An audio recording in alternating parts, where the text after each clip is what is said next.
Oh hey, welcome to another edition of hand-laid tracks and 3D printed trains and things. Today we're looking at some Rerailers. Someone asked me about making a big Rerailer for a big boy. It's a long steam engine, and so this is a 35 centimeter. Here's we got a 25 as well.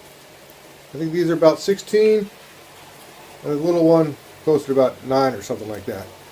Basically, they have a little groove on the back, so they sit on the tracks. And it's printed this way. Some of them have a little lift raised up as well. Sits on the tracks. Trains run down it through the grooves. So you can see it's printed train side down if you like. The train side you use is printed flat on the board. I add a little tiny flange around the outside, and if it prints correctly, it just kind of helps secure the edges and it pulls apart pretty easily. Worked that way that day pretty good.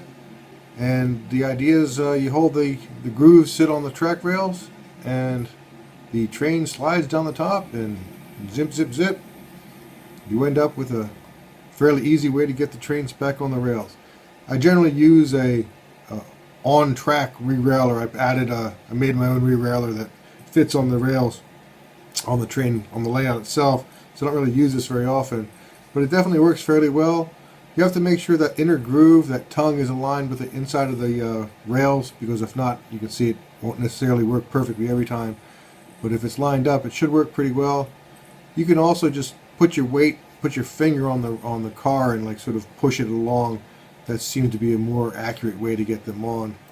And this is a remix of one I made a while ago, and I made this, rebuild it for myself a little while ago as well. So I've had it here, but somebody asked me about making one for a big boy, which is a big steam engine. It's bigger engine than normal, so I made this for him.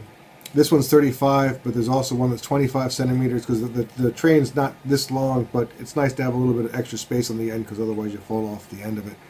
And it works fairly well to get the trains back on, and if you're getting older and your eyes aren't so great, it's not the easiest task in the world to do.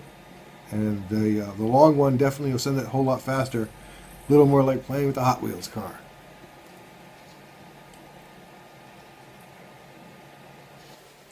So that's a Rerailer. Get it on Cults. It's a free thing. Get it for yourself. Should work on a steam engine. Seems to work pretty good for the little trains. And you can get your trains on the tracks. Thanks for watching. This has been Hand-Laid Tracks, which doesn't have a theme song, doesn't have a theme song, doesn't have a theme song. Hand-Laid Tracks still doesn't have a theme song.